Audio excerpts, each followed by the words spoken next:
یہ ایک long term programme نہیں ہے، صرف فروری تک ہے. تو اس کی جو $700 ملین کی قسط ہے، اتنی بڑی قسط نہیں ہے، لیکن کیونکہ یہ ایک گلوبل فائنینشیل انسٹیٹیوشنز کا آپس میں ایک معاہدہ ہے کہ اگر IMF سٹیمپ لگاتا ہے تو باقی بھی اپنے قرض جاری کر دیتے ہیں. تو جو ایک خبر ہے کہ اب پاکستان کو کچھ $1.5 ارب ملٹی لیٹرل سے مل سکتے ہیں، تو جو لوگ ڈالر کے اوپر بیٹ کر رہے تھے، تو اب جب سپلائی بڑھے گی تو آبویسلی روپے میں کچھ اسٹرینتھنگ آتی ہے. لیکن اگر آپ IMF کا معاہدہ دیکھیں جو انہوں نے جو پریس ریلیز جاری کی ہے، اس کے اندر ایک شک جو ہے وہ بڑی کلیئر ہے کہ ہم آپ کے ایڈمنسٹریٹو بیس جو لیے ہیں اس کو تو ہم سپورٹ کرتے ہیں، لیکن آپ نے ڈالر روپے کی قدر قیمت جو ہے وہ مارکیٹ فورسز پر ہی چھوڑنی ہے. تو میرا کہنے کا مطلب یہ ہے کہ جو ڈالر ایک بینڈ کے اندر روپیہ چل رہا ہے، وہ جو مارکیٹ سپلائی اور ڈیمانڈ دیکھے گی اس کے مطابق اس کی قیمت لگے گی، نہ کہ کوئی پریڈکٹ کرے یا کوئی سینٹرل بینک انٹرونشن کرے. تو انہوں نے اس کو بڑا کلیئرلی اس کے اندر ڈیفائن کیا اگلے ریویو کی شرط کے طور پہ. اچھا ہارون صاحب، اس میں جو ہم نے معاہدہ دیکھا اس میں یہ بھی ایک شرط آ رہی تھی کہ جی 11 لاکھ ٹیکس گزار مزید بڑھائے جائیں. اب اس معاہدے میں وہ ہے، ہم نے مانی ہے یا نہیں، لیکن شرط ان کی طرف سے آ گئی تھی. لیکن اگر یہ ہم شرط مان لیتے ہیں تو یہ 11 لاکھ نئے ٹیکس گزار پیدا کرنا یا شامل کرنا آسان ہے؟ کتنا آسان ہے، اور کیا FBR میں یہ کیپیسٹی ہے کہ وہ کر سکے؟ جی، تو اس سے پہلے آپ نے جو دوسری بات کی تھی اسٹاک ایکسچینج کی، دیکھیے اسٹاک ایکسچینج کے اندر جو لیکوڈیٹی آئی ہے اور ایک بہت تیزی دکھائی دے رہی ہے، 57,000 پہ انڈیکس چلا گیا ہے. یہ کوئی ہمارا میکرو اکنامک کا انڈیکیٹر نہیں ہے، لیکن جو ایک مارکیٹ میں اعتماد کا انڈیکیٹر ہے، اور جو سیکنڈری مارکیٹ ہے جہاں شیئرز کی خرید و فروخت ہو رہی ہے. یہ نہیں ہے کہ کوئی نئی کمپنیاں اسٹاک ایکسچینج سے پیسہ ریز کر رہی ہیں. تو یہ اس کو ہمیں سمجھنا چاہیے. بہت سے لوگ اسٹاک ایکسچینج کو معاشی ایک اشاریہ سمجھتے ہیں، یہ ایک ہماری میکرو اکنامک سٹیبلٹی کا انڈیکیٹر نہیں ہے. اب آئیے جو آپ نے ابھی بات کی، دیٹ واز، مجھے ریمائنڈ کریں گے کیا کہہ رہے تھے آپ؟ کہ IMF کی ایک شرط یہ بھی تھی کہ 11 لاکھ نئے ٹیکس گزار شامل کریں، 50 لاکھ تک لے جائیں ان کی تعداد. تو کیا یہ پریکٹیکل اور فیزیبل ہے ہمارے لیے؟ ہماری FBR میں یہ کیپیسٹی ہے اور کس طریقے سے ہوگا؟ جی ارشاد صاحب، دیکھیے میرے حساب سے تو اس میں کوئی بڑی بات نہیں ہے، لیکن آیا ہماری سیاسی ایلیٹ اور FBR ڈیٹا ہمارے پاس، کیونکہ ہمارے پاس ایک بہت بڑا ایسٹ ہے نادرا کا ڈیٹا، آیا وہ جو لوگ ٹیکس نہیں دے رہے لیکن ڈیٹا بیس میں ہیں، لیکن جو کنسٹیچوئنٹس ہیں، چاہے وہ فارمرز ہیں، چاہے وہ ریٹیلرز ہیں، چاہے وہ پراپرٹی کے لوگ ہیں، اب یہ تو ایک ہماری رولنگ ایلیٹ کا فیصلہ ہے کہ ان کو ہم نے ٹیکس نیٹ میں لانا ہے. تو اس کے اوپر کرنے کے اندر مجھے کوئی ہچ نہیں دکھائی دیتی آپریشنل، لیکن آپ کو فیصلہ لینا ہے. دوسرا یہ ہے کہ جو FBR ہے اس کے جو اپنے گٹھ جوڑ ہیں اور اپنی انکمپیٹنس ہے وہ صحیح کی جا سکتی ہے، لیکن ایک سیاسی فیصلہ کریں کہ ہم نے اب ٹیکس بیس کو بڑھانا ہے اور ہر بندے کو جو کماتا ہے ٹیکس دینا چاہیے، نہ کہ وہ کس سیکٹر سے ہے، کسی کو چھوٹ نہیں ملنی چاہیے. جی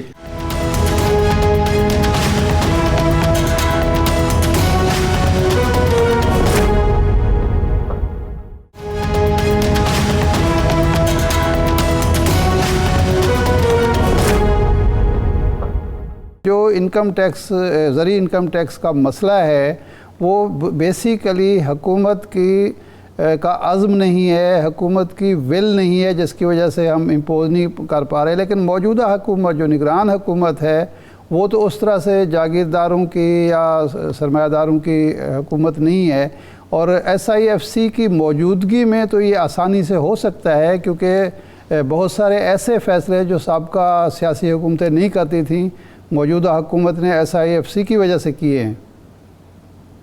جی یہ آپ درست فرما رہے ہیں کہ SIFC کیونکہ ایک کوآرڈینیٹڈ وائڈر باڈی ہے، لیکن جو صحیح آپ ٹیکسیشن کو اگر سسٹین کرنا ہے وہ تو اگلے بجٹ میں فائنانس بل میں پارلیمنٹ اپروو کرے گی. صحیح. ہاں آپ ایک آرڈیننس نکال سکتے ہیں, ایس آر اوز نکال سکتے ہیں, لیکن جو آپ نے اگر واقعی ایز اے پالیسی آگے لے کے چلنا ہے پھر تو ہمارے جو ڈیسیشن میکرز ہیں ان کو ایک پروسیس سے اس کو کلیئر کرنا چاہیے. دیکھیے آئی ایم ایف کی مینیجنگ ڈائریکٹر کنسسٹنٹلی ایک پیغام دے رہی ہیں جو کرسٹینا جورجیوا ہے کہ آپ ایک امیر جو ایلیٹ طبقہ ہے اس سے ٹیکس لے کے نچلے طبقوں کو ریڈسٹریبیوٹ نہیں کر پا رہے ہیں. جو لوگ آلریڈی ٹیکس نیٹ میں ہیں آپ ان کو مزید ٹیکسز بڑھا رہے ہیں یا انڈائریکٹ ٹیکسز بڑھا رہے ہیں. اب یہ ہمیں پیغام ایک تو افسوس کی بات ہے کہ باہر سے آ رہا ہے, لیکن یہ تو فیکٹ تو ہے. یا تو ہم سرکار کے خرچے کم کر لیں, اگر خرچے نہیں کم کر سکتے تو آپ کم از کم ٹیکس نیٹ تو بڑھائیے, سب کو لیول پلینگ فیلڈ دیجیے. اب وقت ایسا گیا ہے کہ اب آپ ان چیزوں کو بہت زیادہ لنگر اور میرا نہیں خیال کر پائیں گے. صحیح ہے. اچھا ہارون صاحب, نواز شریف صاحب نے کہا ہے کہ دلیری سے فیصلے کرنے ہوں گے. شاید وہ اس بات کا اعلان کر رہے ہیں کہ ہمیں نجکاری بھی کرنی ہوگی, ہمیں آئی ایم ایف کی شرائط کو ماننا بھی ہوگا. دلیر فیصلے تو یہی ہو سکتے ہیں. پی آئی اے کی نجکاری پہ پھر بات ہو رہی ہے. کیا یہ نگراں حکومت یہ جو ٹینیور باقی ہے 8 فروری کو الیکشن ہونے ہیں, اس دورانیے میں یہ نجکاری کر پائے گی, اور کتنا یہ مشکل ٹاسک ہے؟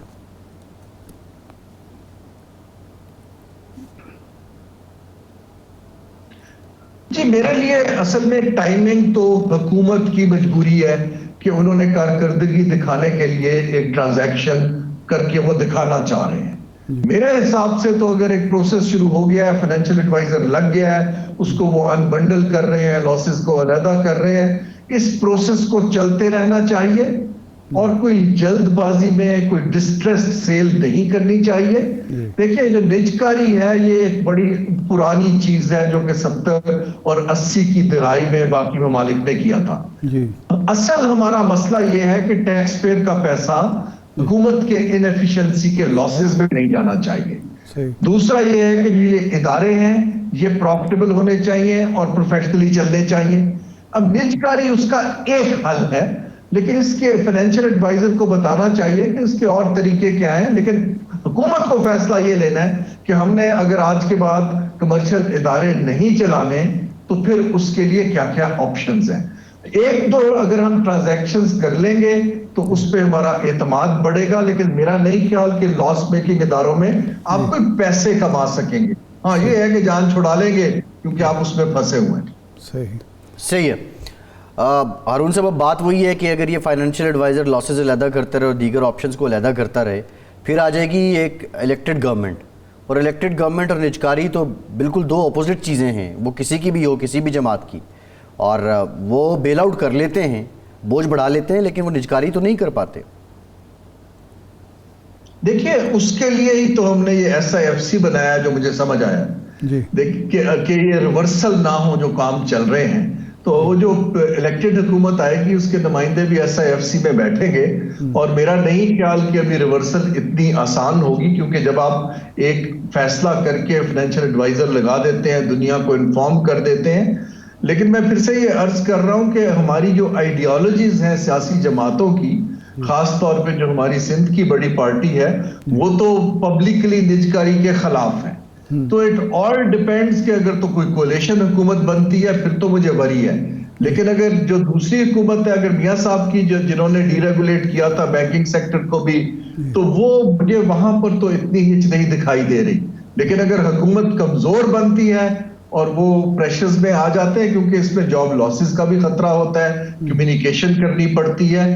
سو میں عرض یہ کر رہا ہوں, لیکن یہ میں بالکل سپورٹ نہیں کرتا کہ میرا اور آپ کے ٹیکس کا پیسہ ان اداروں کو بیل آؤٹ کرنے میں جائے اور پرکس اینڈ پریویلیجز میں جائے. وہاں ہمیں فائر وال بالکل فوراً کھڑی کر دینی چاہیے. جی ٹھیک, بہت شکریہ ارشاد صاحب. ایک تو میاں نواز شریف صاحب نے کلیئر کہہ دیا ہے کہ فیصلے اب دلیر کرنے پڑیں گے, تبھی جا کے معیشت ٹھیک ہوگی. تو یہ سٹیٹمنٹ دیکھنے کے بعد میرے ذہن میں یہ آیا کہ نجکاری ہو جانی چاہیے. یہ اسٹیٹ اور انٹرپرائزز جو نقصان کر رہی ہیں, اور بات وہی ہارون صاحب والی ہے کہ آپ کی میری جیب میں سے جو پیسہ ہے وہ کیوں جائے ان کو بیل آؤٹ کرنے کے لیے. سیاسی فیصلے بھی یقینی طور پہ وہ دلیر ہی کریں گے اور کر رہے ہیں. کہ وہ 5 جماعتیں جو ہیں وہ ساتھ ملا چکے ہیں.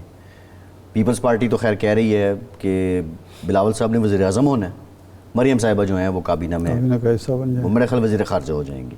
ظاہر ہے بلاول صاحب بھی وزیر خارجہ تھے شہباز صاحب کے ساتھ, تو مطلب یہ اب پیپلز پارٹی یہ کہہ رہی ہے, وہ اتنے پر اعتماد ہیں.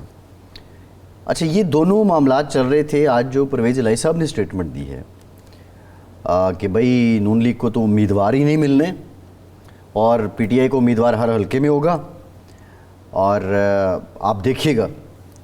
اب یہ پرویز الہی صاحب کا اعتماد ہے یا ان کی خوش فہمی ہے؟ اور اگر یہ دونوں باتیں ہیں, خوش فہمی ہے تو کس بنیاد پہ ہے, اعتماد ہے تو کس بلبوتے پہ ہے؟ جو میں سمجھ سکا ہوں, جو گفتگو میں نے وہ اخبار نویس وہاں ان سے ملے اور انہوں نے پھر وہ عدالت کے کمرے میں ہی یہ گفتگو کی, وہ 2 باتیں نظر آتی ہیں. ایک تو انہوں نے بات یہ کہی کہ اڈیالہ جیل میں اس وقت آمد رفت جاری ہے اور صرف لوکل نہیں بلکہ IMF کے لوگ, یورپی یونین کے لوگ, دوسرے لوگ بھی وہاں آ جا رہے ہیں. اچھا. تو اور دوسرا انہوں نے یہ کہا کہ چونکہ یہ تاریخ جو ہے یہ سپریم کورٹ نے الیکشن کمیشن کو اور حکومت کو کہا کہ جی آپ تاریخ دیں, اور پھر جب تاریخ دینے کا باری آئی تو ان کو بھیجا صدر کے پاس اور صدر نے اپنی مرضی کی تاریخ دی. جو الیکشن کمیشن چاہ رہا تھا وہ نہیں مانے. انہوں نے کہا جی یعنی ایک تو اختیار صدر کا ثابت کیا اور دوسرا یہ ہے کہ تاریخ لے دی. اب ان کا خیال یہ ہے کہ ایک تو انٹرنیشنل کمیونٹی اور دوسرا سپریم کورٹ پہرے دار ہے الیکشن پہ, تو وہ صرف الیکشن 8 تاریخ کو نہیں کروائیں گے بلکہ الیکشن شفاف الیکشن ہوں گے. اچھا, اب شفاف الیکشن تو وہ ہوں گے. وہاں ایک سوال یہ بھی ہوا ان سے کہ جناب اگر امیدوار ہی آپ کے نہ ہوئے اور دھاندلی ہوگی تو آپ کیا کر لیں گے؟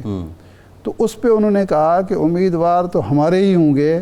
مسلم لیگ کو یہ مسئلہ درپیش ہے کہ ان کو لاہور میں امیدوار نہیں مل رہے, پنجاب میں نہیں مل رہے, اور بلوچستان میں بھی ان سے کیا ہوا ہے کہ جتنے لوگ کل ان سے ملے ہیں اور جنہوں نے شمولیت اختیار کی ان میں سے MNA کا امیدوار ایک بھی نہیں ہے, وہ سارے MPA کے امیدوار ہیں. اور دوسرا انہوں نے کہا کہ اگر دھاندلی ہوئی تو یہ لوگ جو ووٹ دینے جائیں گے وہ ڈبوں پر بیٹھ جائیں گے. تو اور اس کی پھر انہوں نے شیخ رشید کی اصل میں بات یوں ہوئی کہ ان سے پوچھا گیا کہ جی آپ کو پریس کانفرنس کے لیے تو مجبور نہیں کیا جا رہا. انہوں نے قسم اٹھا کے کہا کہ جی مجھے تو آج تک کسی نے نہیں کہا جی آپ پریس کانفرنس کریں. باقی رہا شیخ رشید کا معاملہ تو آپ لکھ لیں, ایک اخبار نویس سے انہوں نے کہا کہ آپ اپنا ہاتھ آگے کریں, اور اس پہ انہوں نے لکھ کے دیا یعنی مولی سے کہ شیخ رشید PTI کے امیدوار ہوں گے. تو اب اس اعتماد کی جو بظاہر نظر آتی ہے وجہ وہ تو وہ ہے جو election supreme court of Pakistan ہے اور جو انٹرنیشنل ماحول ہے وہ ہے. لیکن اگر لوگ آ رہے ہیں اڈیالہ جیل میں, جا رہے ہیں, ملاقاتیں کر رہے ہیں, تو چودھری صاحب بھی تو وہاں بیٹھے ہوئے ہیں, تو اس کا مطلب ہے کہ وہ ملنے ہیں. چودھری صاحب جو ہیں وہ امپورٹنٹ وزیر اعلیٰ 2 دفعہ رہ چکے, پنجاب کے وزیر اعلیٰ, ملک کے سب سے بڑے صوبے کے وزیر اعلیٰ, نائب وزیر اعظم رہے.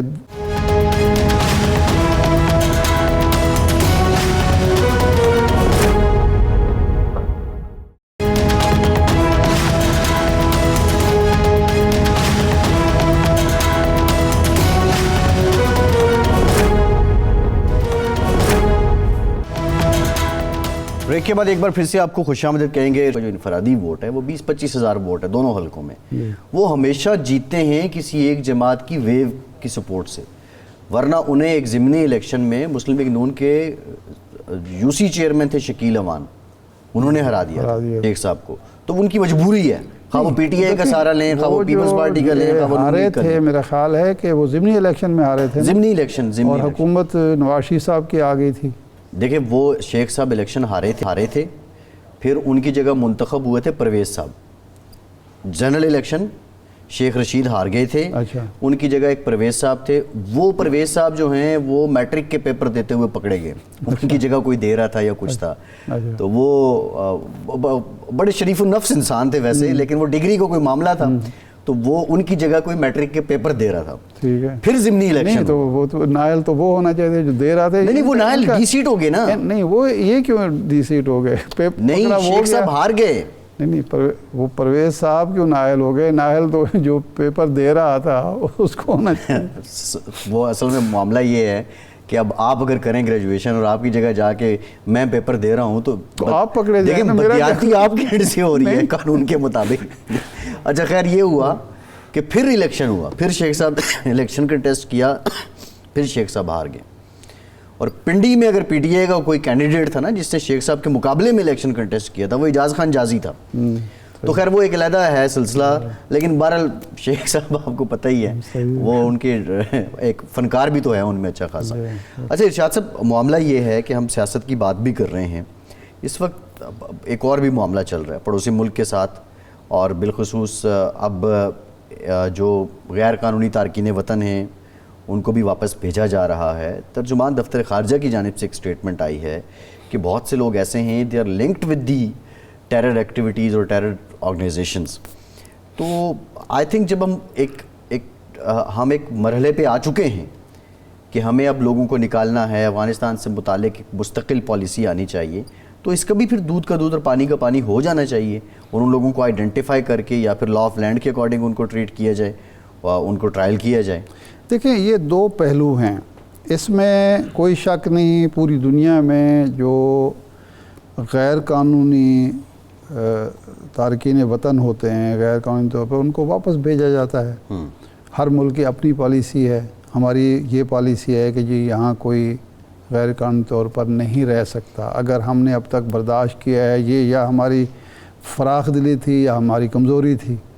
اب اگر ریاست نے, پاکستان نے, حکومت نے یہ فیصلہ کر لیا ہے نکالنے کا, تو اس پہ تو کسی کو اعتراض نہیں ہونا چاہیے. ایک بات. دوسری بات یہ ہے کہ وہ لوگ استعمال ہوتے ہیں دہشت گردی میں یا دہشت گردی کے لیے, تو اس سلسلے میں ذمہ داری جو ہے وہ ہمارے اپنے اداروں کی بھی بنتی ہے. ارشاد صاحب, نواز شریف صاحب بلوچستان اوورال دیکھا جائے نیوٹرل رائے یہی ہے کہ ایک اوور ویلمنگ رسپانس ان کو ملا ہے. اب یہ پوائنٹ سکورنگ پولیٹیکل جماعتوں نے کرنی ہے, پیپلز پارٹی نے, پی ٹی آئی نے, کہ وہ ایم این اے کا کوئی کینڈیڈیٹ نہیں ہے یا جو بھی ہے. بہرحال 30 بندے, گیم ان کی بلوچستان حکومت کی ہے, وہاں سے تو اب انہوں نے آغاز کر دیا ہے. آپ سمجھتے ہیں کہ اب مولانا کے ساتھ بھی انتخابی اتحاد ان کا ہو جائے گا؟ دیکھیں دو چیزیں ہیں اس میں, پہلے بھی میں نے عرض کیا تھا.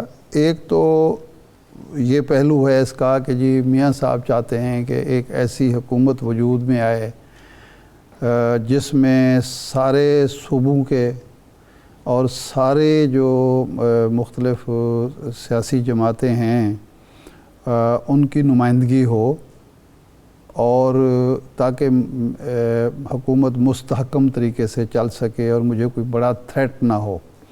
ایک تو پہلو ہے اس کا. دوسرا اس کا پہلو جو ہے وہ یہ بھی ہے کہ میاں صاحب یہ سمجھتے ہیں کہ اگر میری عدم موجودگی کی وجہ سے مسلم لیگ نون کمزوری کا شکار ہے یا 16 ماہ کی حکومت کا ملبہ اس پر پڑ رہا ہے اور وہ پنجاب میں کوئی بہت زیادہ کامیابی حاصل نہیں کرتی, بہت زیادہ سیٹیں نہیں لے سکتی, تو اس کو کور کریں صوبوں سے. لیکن اس کا تیسرا پہلو یہ ہے کہ وہ یہ بھی سمجھتے ہیں کہ یہ جو پنجاب میں استحکام پاکستان پارٹی کے پی کے میں وہ جو ہیں خٹک صاحب کی پارلیمنٹیرینز وجود میں آئی ہیں راتوں رات, تو کہیں یہ میرے راستے کی رکاوٹ تو نہ بنے. تو اس کا راستہ بھی وہ اس طرح سے روک رہے ہیں کہ اگر یہ کوئی ایڈجسٹمنٹ میں اتحاد میں جاتے ہیں, مسئلہ بنے, رکاوٹ بنے, میری میجارٹی تھن ہو, اور میں یعنی ایک ماضی میں تجربہ ہوا نا محترمہ بے نظیر بھٹو صاحبہ کا 88 میں جی, کہ وہ لارجسٹ پارٹی کے طور پر تو سامنے آئیں لیکن ان کی سنگل میجارٹی بھی نہیں تھی, سادہ اکثریت بھی نہیں تھی جی, 2/3 میجارٹی تو بعد کی بات ہوتی ہے، سنگل میجارٹی وہ اپنے طور پر حکومت بنانے کی پوزیشن میں ہی نہیں تھی۔ دیکھیں جب سی او ڈی ہوا، بے نظیر صاحبہ واپس آئیں، نواز شریف صاحب واپس آئے، تو اس وقت لوگ کہتے تھے کہ اب پاکستان میں یہ دونوں شخصیات پولیٹیکلی میچور ہو کے آئے ہیں واپس۔ بے نظیر صاحبہ شہادت ہو گئی ان کی، نواز شریف صاحب وزیر اعظم بن گئے، 2/3 بھی آ گئی، لیکن پھر بھی نواز شریف صاحب کو جہاں سٹینڈ لینا چاہیے تھا وہاں نہیں لیا، جہاں بیٹھنا چاہیے تھا وہاں کھڑے ہو گئے۔ تو اب کی بار کیا نواز شریف صاحب جو ہیں آپ سمجھتے ہیں کہ پولیٹیکلی اتنے دور اندیش ہو چکے ہیں کہ وہ معاملات کو سدھاریں گے، چلائیں گے بہتر انداز میں، یا وہی؟ نہیں، بظاہر تو یہی لگ رہا ہے نا، ان کی یہ جو مووز ہو رہی ہیں اس سے تو یہی تاثر مل رہا ہے کہ جی وہ میجورٹی کا مظاہرہ کر رہے ہیں اور وہ سب کو لے کر چلنا چاہتے ہیں ساتھ۔ لیکن جب 2008 میں سی او ڈی ہو چکا تھا نا، 7 میں ہوا تھا، 8 میں زرداری صاحب کی حکومت آئی تو وہ شریک اقتدار تھے، زرداری صاحب 6 مہینے رہے، ٹھیک جی، وہ الگ ہو گئے، میچورٹی تو نہ رہی نا، پھر وہ چلتے رہتے ان کے ساتھ، پھر چلو الگ ہو گئے۔ اس کے بعد سپریم کورٹ میں کون گیا تھا کالا کوٹ پہن کے؟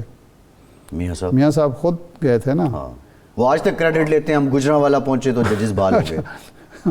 تو اس کا مطلب یہ ہے کہ اگر اچھا پھر 13 سے اگر یعنی ایک آنیسٹ اوپینین یہ ہے کہ میچورٹی کا مظاہرہ اگر ہوا ہے تو ایک دفعہ پیپلز پارٹی اور زرداری صاحب کی طرف سے ہوا ہے۔ ہر ایک دفعہ یا ایک دفعہ؟ ایک دفعہ، وہ ہے 2014 جب دھرنا چل رہا تھا، میاں نواز شریف صاحب اپنا بوریا بستر سمیٹ کر جاتی عمرہ آ گئے، اور خورشید شاہ صاحب نے کردار ادا کیا، اور وہ کہتے ہیں اپنا سعد رفیق صاحب کہ میں اور میری مسز گئے کہ میاں صاحب وہاں چل کے بیٹھیں، یہاں بیٹھنے کا کوئی فائدہ نہیں ہے۔ لیکن جب انہوں نے خورشید شاہ کے مشورے پر کانفرنس بلائی، میٹنگ بلائی سیاستدانوں کی، تو زرداری صاحب سب کچھ بھلا کر آ گئے، حالانکہ ان کے بہت تلخیاں بھی، اس سے پہلے بہت بڑا واقعہ ہو چکا تھا، مسائل بھی تھے، سب کچھ تھے، لیکن وہ آ گئے۔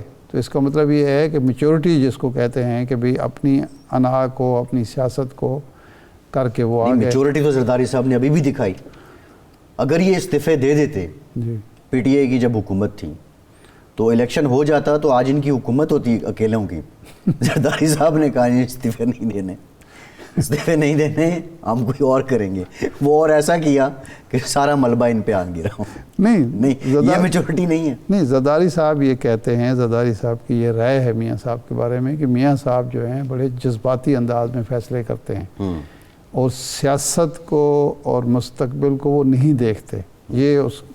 وہ اس کی مثال دیتے ہیں کہ 2008 میں 7 میں جب محترمہ بے نظیر بھٹو شہید ہوئیں تو انہوں نے بائیکاٹ کا اعلان کر دیا۔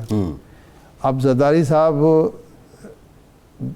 کہتے یہ ہیں کہ یہ ایک امیچور ان کی موو تھی، اور اگر وہ الیکشن میں رہ جاتے تو پھر رہ جاتے، اور وہ مثال دیتے ہیں جیسا ہم 85 میں رہ گئے، پھر جماعت اسلامی رہ گئے تو پھر رہ گئے۔ لیکن اس کے ساتھ اس میں ایک شارپ اور سمارٹ موو تھی زرداری کی، میرے بغیر الیکشن قابل قبول نہیں ہے۔ وہ الیکشن پھر قابل قبول بھی نہ ہوتے، جس میں سب سے بڑی پارٹی یا ایک مقبول پارٹی نہ ہوتی تو اس کی ختم ہو جاتی۔ انہوں نے الیکشن کو کریڈیبل بھی بنا لیا، حکومت بھی بنا لی۔ جی،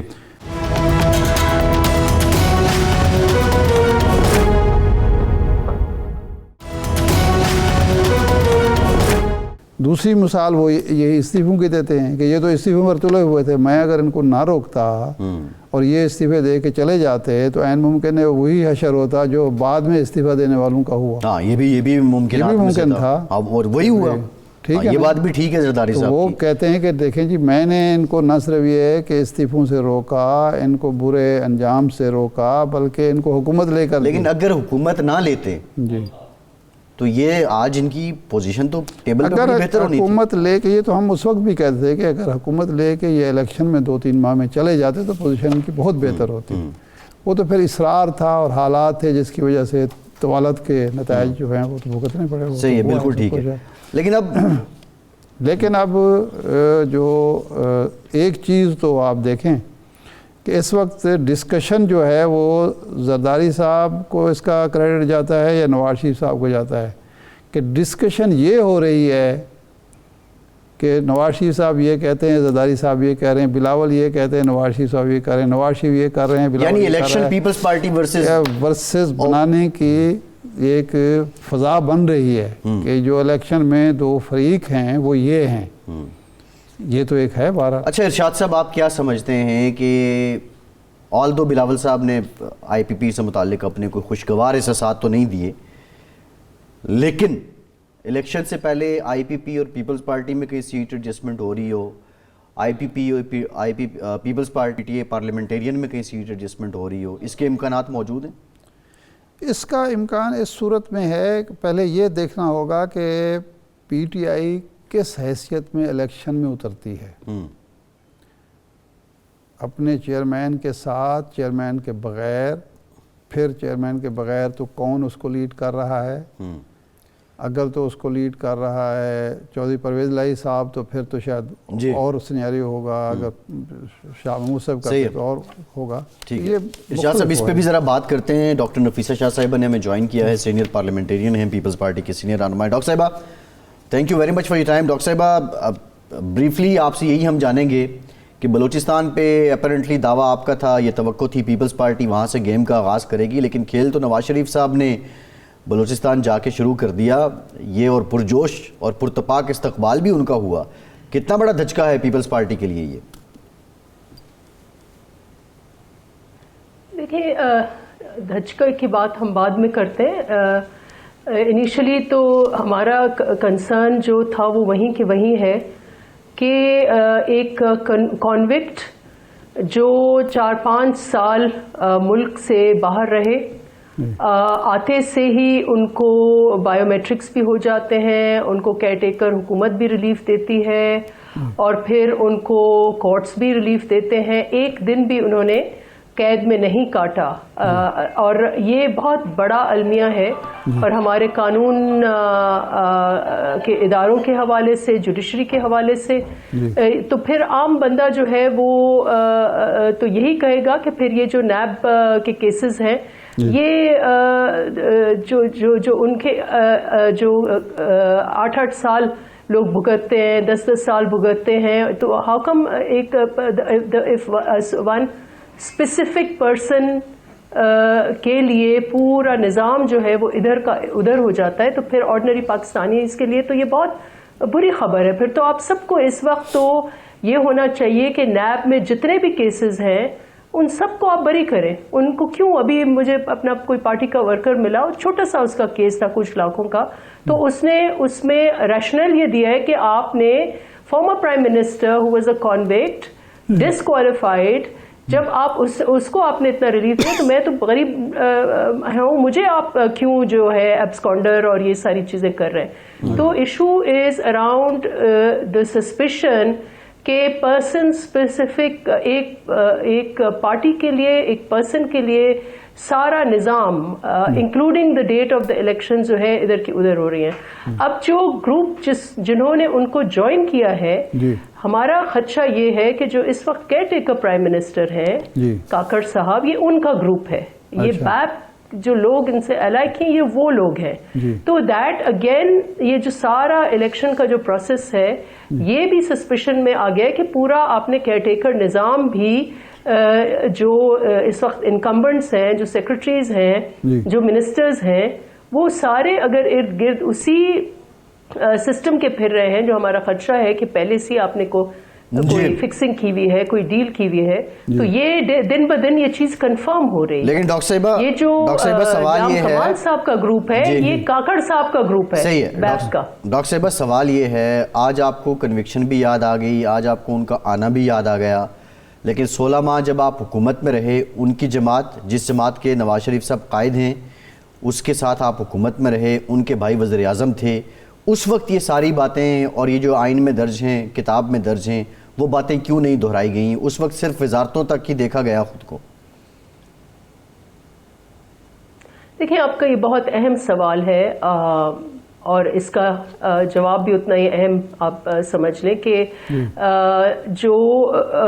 جو مقصد تھا اس وقت 16 ماہ جو ہے وہ اگر آپ اس کو ریشنلائز کریں تو شاید بہتر یہ ہوتا کہ الیکشنز تک ہم ویٹ کر لیتے، لیکن جو ٹرم یا اس وقت الیکشنز میں چلے جاتے.